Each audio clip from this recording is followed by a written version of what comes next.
लालची प्याज आलू पराठे बनाने वाली राधा के पति हलवाई थे, जो कि लोगों की शादी और समारोह में खाना बनाने का काम किया करते थे। राधा उनकी इकलौती संतान थी, इसलिए वो जब भी किसी शादी समारोह में जाते तो हमेशा उसे भी अपने साथ लेकर जाया करते। बाबा, आप जहाँ भी किसी शादी समारोह में जाते हो तो हमेशा मुझे अपने साथ लेकर जाते हो, ऐसा क्यों? क्योंकि मेरी बच्ची, मैं चाहता हूँ कि जिस तरह मेरे हाथों में स्वाद है उस तरह तेरे हाथों में भी स्वाद आए और तू भी मेरी तरह खाना बनाना सीखे। ठीक है बाबा, देखना मैं आपके काम को बहुत अच्छे से संभाल लूंगी। मैं बस बड़ी होकर अपना खुद का काम संभालना चाहती हूँ। मैं चाहती हूँ कि मैं अपना खुद का कुछ शुरू करूँ। राधा ये कहती है और उसके बाबा को एक आस मिलती है कि जब वो काम छोड़ना चाहेगा तो वो इस काम की जिम्मेदारी अपनी बेटी राधा को दे सकता है और वो बहुत प्रसन्न हो जाता है। ऐसे ही दिन गुजरते हैं, फिर महीनों और फिर सालों बीतते हैं। अब राधा बड़ी हो चुकी थी और उसने भी अच्छा खाना बनाने का पूरा काम सीख लिया था और सबसे अच्छा अगर वो कुछ बनाती थी तो वो थे आलू के पराठे। एक दिन एक औरत उसके हाथ के आलू प्याज के पराठे की तारीफ करते हुए कहती है, अरे वाह वाह वाह, क्या आलू के पराठे बनाए हैं, और इन प्याज के पराठों का तो जवाब ही नहीं। मन कर रहा है कि खाते ही जाऊं। तू मेरे यहाँ नौकरी क्यों नहीं कर लेती? रोज आकर मेरे घर खाना बना कर देना, मैं तुझे लगी बंधी तनख्वाह दे दूंगी। अरे नहीं नहीं काकी, मुझे ना खुद का काम शुरू करना है, इसीलिए मैं किसी के यहाँ नौकरी नहीं करना चाहती। चलती हूँ, देर हो रही है। राधा ये कहकर अपने घर चली जाती है और अपने बाबा को ये बताती है कि अब वो खुद का अपना काम शुरू करना चाहती है। जिसके बाद उसके बाबा कहते हैं, राधा मेरी बच्ची, आजकल शादी पार्टी का काम तो बहुत कम ही मिलता है, तो ऐसे में वो काम तू करेगी तो मुझे नहीं लगता कि इतना चल पाएगा। इसलिए मैं चाहता हूँ कि तू अपने बाप का कारोबार ना संभाल कर कुछ और शुरू कर। पर क्या करूँ बाबा, आप ये भी तो बताइए। आप तो जानते हैं कि मुझे सबसे अच्छे आलू और प्याज के पराठे बनाने आते हैं।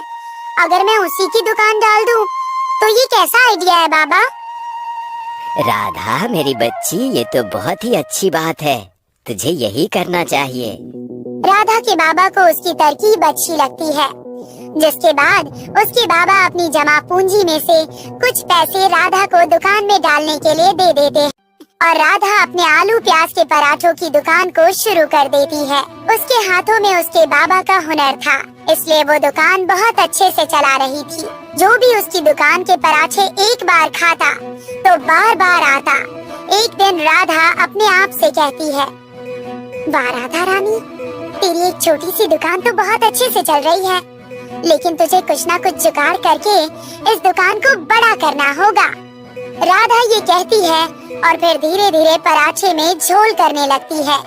कभी वो तेल घटिया इस्तेमाल करती है तो कभी देर रात को मार्केट जाकर सस्ते आलू और प्याज उठा लाती है, जो कि आधे सड़े गले हुआ करते हैं। एक दिन जब वो आलू प्याज को घर पर काट रही थी तो उसके बाबा उसे ये करता देखकर कहते हैं, अरे मेरी बच्ची, तू क्या कर रही है?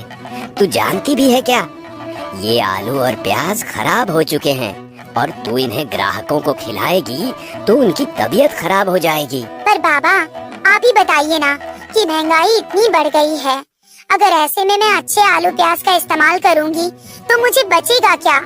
और इस समय मुझे ग्राहकों की सेहत से कोई मतलब नहीं है, मुझे बस पैसों से मतलब है। हे भगवान, ये तू क्या कर रहा है? मैंने ईमानदारी से आज तक सब लोगों को अपने हाथों से खाना बनाकर खिलाया और मेरी बच्ची ये किस राह पर जा रही है?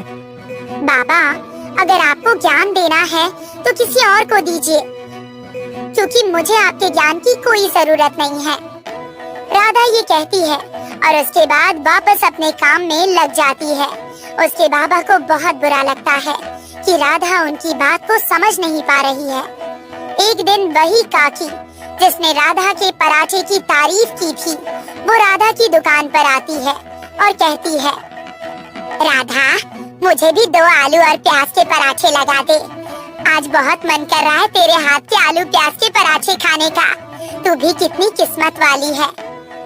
तूने कहा था ना खुद का काम शुरू करेगी, और देख तूने वो कर दिखाया।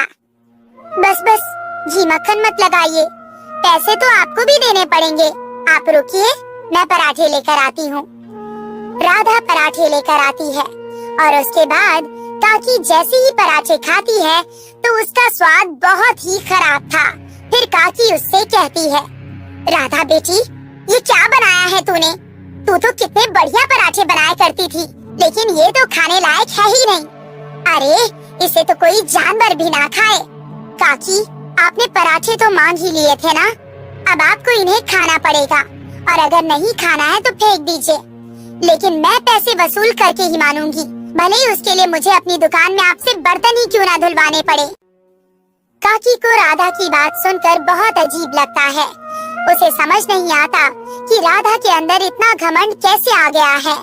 अब काकी को पैसे तो चुकाने ही थे, इसलिए वो किसी तरह अन्य का अपमान न करते हुए राधा के गंदे पराठे खा लेती है। इसके बाद वो पैसे देकर अपने घर वापस आ जाती है। घर आकर उसे बहुत ज्यादा खांसी होती है, क्योंकि राधा ने गंदे तेल का इस्तेमाल किया था। राधा भी अपनी दुकान बंद करके जब रात के समय घर आती है तो उसके बाबा कहते हैं, मेरी बच्ची तू आ गई, तूने सुना कि क्या हुआ? अरे बाबा ऐसा भी क्या हो गया जो आप इतना ज्यादा हैरान और परेशान लग रहे हैं? कोई मर गया है क्या? हाँ वो काकी मर गई है, जिन्होंने तुझे अपने घर नौकरी देने की बात की थी। सुना है वो बाहर से कुछ खा कर आई और उन्हें बहुत ज्यादा खांसी हुई। उनकी तबीयत वैसे भी खराब रहती थी और अब वो भगवान को प्यारी हो गई। हे भगवान, कहीं वो मेरे हाथों के पराठे खाकर तो नहीं मरी? खैर मुझे क्या, वैसे भी बुढ़िया की उम्र तो हो ही गई थी। राधा ये कहती है और उसे काकी की मौत का कोई भी दुख नहीं होता। ऐसे ही दिन गुजरते हैं और अब राधा की घटती पराठे की क्वालिटी की वजह से उसकी दुकान पर कोई नहीं आया करता और राधा पूरा दिन अपने दुकान पर बैठकर मक्खी मारा करती। लेकिन राधा ने जिद पकड़ ली थी कि वो अपनी दुकान बंद नहीं करेगी, और एक दिन उस दुकान का मालिक दुकान पर आता है। राधा, तूने 2 महीने से इस दुकान का किराया नहीं दिया है। अगर तुझसे दुकान नहीं संभाली जाती है तो खाली कर दे, मैं किसी और को दे दूंगा। मालिक ये कैसी बातें कर रहे हैं आप? एक तो मुझ जैसी गरीब ने इतनी मेहनत करके दुकान को खोला है और आप इसे बंद करने की बात कर रहे हैं। राधा मुझे फर्क नहीं पड़ता कि तू दुकान को खोल या बंद कर, लेकिन मुझे मेरा किराया वक्त पर मिल जाना चाहिए। अगर 1 हफ्ते के अंदर तूने मेरा किराया मुझे नहीं दिया तो मैं तेरा सामान निकाल कर बाहर फेंक दूंगा। मालिक ये कहकर वहाँ से चला जाता है। राधा रोती रह जाती है, क्योंकि अपनी खुद की दुकान खोलना ही उसका सपना था। वो नहीं चाहती थी कि ये दुकान उसके हाथ से जाए। वो घर जाकर बहुत रोती है। फिर उसके बाबा उससे कहते हैं, क्या हो गया मेरी बच्ची, तू इतना रो क्यों रही है? सब ठीक तो है ना? बाबा मुझे मेरे कर्मों की सजा मिल रही है। आप जानते हैं कि मैं बहुत गंदे आलू और प्याज के पराठे बनाने लगी थी ताकि मैं ज्यादा बचत कर सकूं। लेकिन ग्राहकों ने मेरी दुकान पर आना ही बंद कर दिया और मैंने इतने घटिया सामान का इस्तेमाल किया कि बेचारी काकी की तबीयत बिगड़ गई और शायद उनकी मौत मेरी वजह से ही हुई है। मैं हार गई बाबा। मेरी बच्ची ये तेरी हार नहीं मेरी है, क्योंकि मुझे तुझे अच्छे संस्कार देने थे, लेकिन फिर भी न जाने कैसे तू लालच की तरफ खिंच गई। राधा रोने लगी और बाबा उसे चुप कराते हुए कहते हैं, मेरी बच्ची मैं भी नहीं जानता था कि काकी की मृत्यु की असल वजह क्या थी, लेकिन मैं तेरी दुकान बंद होने का कारण तो जानता ही हूँ। पर अभी भी समय है, हम इस दुकान को बचा सकते हैं। अगर हम फिर से अच्छा खाना बेचें और उसका अच्छे से प्रचार करें तो तेरे आलू प्याज के पराठे की दुकान फिर से चल निकलेगी। बाबा मेरी दुकान को बचा लीजिए। मैं वादा करती हूँ कि आज के बाद दोबारा कभी लालच नहीं करूँगी। ग्राहक को भगवान का रूप मानूंगी और उनका आदर सत्कार भी करूँगी।